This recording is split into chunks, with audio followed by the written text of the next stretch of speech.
don't speak well enough to do it in Oh, no. We're going to do it in English. Don't worry.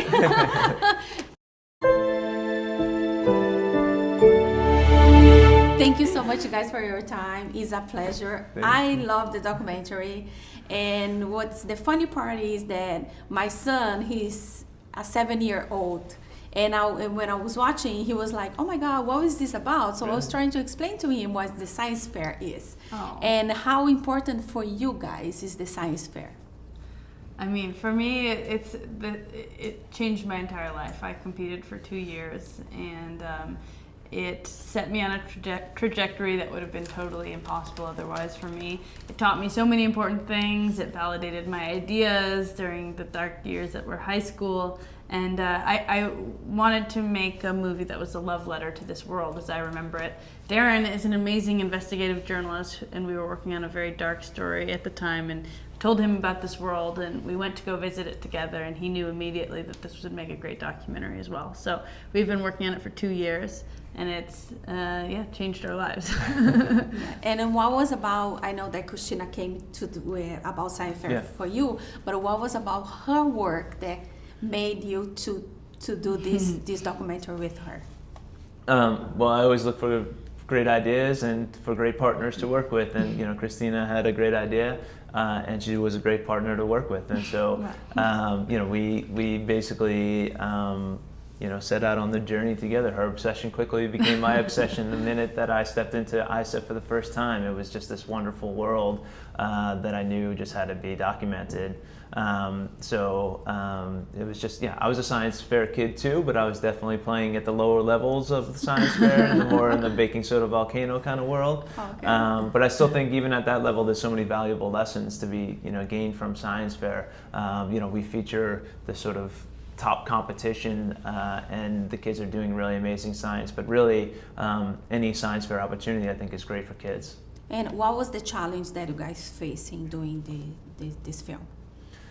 Well, the greatest challenge was probably just understanding what the kids were doing. What they were talking about. That's hard. They're brilliant. Right. I mean, the kind of research these kids are doing are really top level, graduate level research, and so latching onto the ideas and being able to sort of convey them in a concise way in a documentary was challenging. But at the end of the day, we felt like the story was more about the human stories, about the kids doing the science than the science itself as much. And so it was just important for us to sort of find these amazing kids from different backgrounds, from different schools and different ways of learning, and feature them all in the same documentary.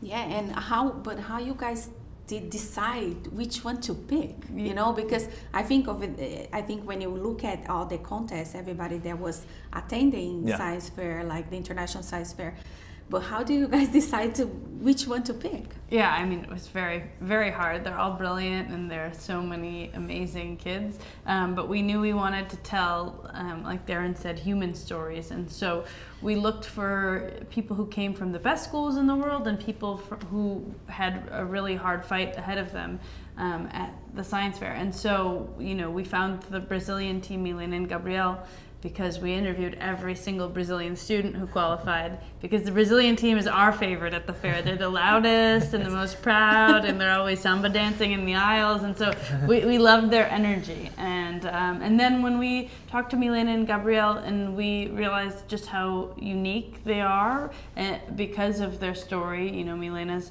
father is a farmhand, her mother is a maid, and they come from a very poor town in the interior of Brazil, and so they are much different than the other kids who compete in the science fair, and for them being there was like winning in itself, just making it to that stage. And so we were really looking for these human stories, like I said, and the girl from Brookings, South Dakota, of course, she's the only Muslim girl in her town. She has to go to the head football coach for support. But we wanted to show this range because it's emblematic of the fair as a whole, and really the world is all this range of experience. Yeah, no, it's amazing for her story that she went to the football coach to coach her. Yeah, that's really weird. And what surprised me was that nobody knew about her. Like that they have a genius at school, like pretty much. Right. And Yeah. they didn't know, and then I was like, what? Yeah. How come? You know what I mean? And do you guys have any advice to give to kids that want to pursue, like go to science fair, like go to or to do a movie or a documentary? Do you have any advice to give to them? I mean, I think, the best advice that I can give is, actually the kids that do well in science fair, and I think anybody that does well in the chosen field, are people that choose things that they're passionate about and things that they're willing to commit a lot of time to and a lot of effort to. And also just to work with great people. I mean, if you have the opportunity to work with good people and you can create a team of like-minded people who share your passion, you're going to do well. And even if the project doesn't do well, you're going to have a good time doing it. So, there's really no downside once you've got those things, going for you. Yeah, and the teacher, she's Mr. Makala. She's amazing too. Incredible. Why you guys decide to pick her? Is because she has like 90 contests, like he's like in the science fair, or just because she did something different before?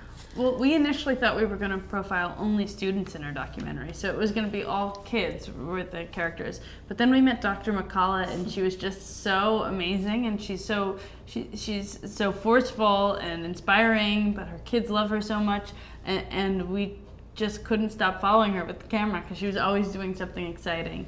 And we think it's important to show models of mentorship too, and to show what a good teacher looks like, and even teachers who don't know anything about what their kids are studying, like Coach Schmidt is also another model mentor.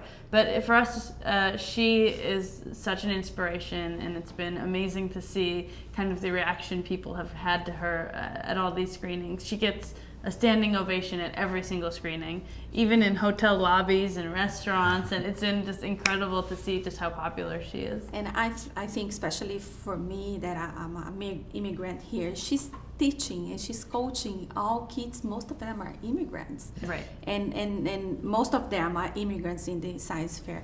But everybody was like that? How was that for you guys? Yeah. Can you comment something about this differentiation? Yeah. Everybody's so talented. Yeah, I mean, you can't do a story about science or the science fair without acknowledging the contribution of immigrants to science. America wouldn't be where it is today as a leader in the fields of science without the contributions of many generations of immigrants. And so it was important for us to include that. And quite frankly, we would have had to made a very bad choice to not include it, because you just cannot possibly do a story about the science fair without acknowledging and without representing all the immigrants or the children of immigrants who are participating in it. They make up such a huge percentage of the kids in the international fair, and as they have for generations, immigrants are the key to our success as a nation. Yeah, there's something also about Ivo that's very interesting, because you guys have been working on this for the last 2 years, right? Mm-hmm. Yeah. And then by the time the science fair happened, he was the one that got the prize, the best of the best. But back then, you didn't know that he would be the best of the best. Yeah. Was lucky, or like you guys have like a feeling? You take this one. Well, without giving any spoilers, because I don't know if we want to give the spoilers of who won or not, but look, Cristina had an inside track.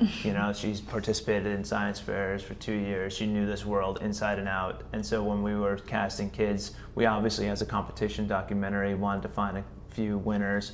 And so we placed some bets, and we had some, good bets because of Cristina's knowledge. And so some of those kids did really well, and we were very happy. We sweated it out with these kids. We obviously, by the time we were there with them, for the award ceremony, we had spent a lot of time with these kids, and we were very invested in them and their success. And so, it was sort of like watching our own children going up on stage at that point. And I was weeping when some of them won, and I just couldn't. We'd spent so much time with them that we knew their whole life stories. We knew what it meant to them. So it's hard not to get invested. As a journalist, you're told to keep a distance, but they've really become like members of our family, and so we love every single one of them. And what do you guys want the audience take away from the movie? Well, we hope it gets these very important messages across about science and the importance of immigrants and the importance of women and Muslims and all of these messages. But we also hope that it makes people laugh, and we hope that it makes people excited and happy, and most of all inspired about what the future could look like. We're in a very complicated time in our history right now as a nation, and we think that this generation shows that there's hope ahead, and that there are kids who are doing amazing things while our adults are acting like children, our children are acting like adults, and they'll show us the path forward. Yeah, that's good. I really enjoyed it. Thank you so much. Thank you. Muito obrigada. Obrigado. Nós. Pouquinho. Seu esposa é portuguesa? A sua esposa é portuguesa. E você fala português por quê? Eu falo espanhol. Espanhol. Portunhol. Portunhol. A pai dela é de Argentina. Ok. Que mal, não? Que mal, não? Ah, yes. Vizinhos ali, ó. Vizinhos. Não, mas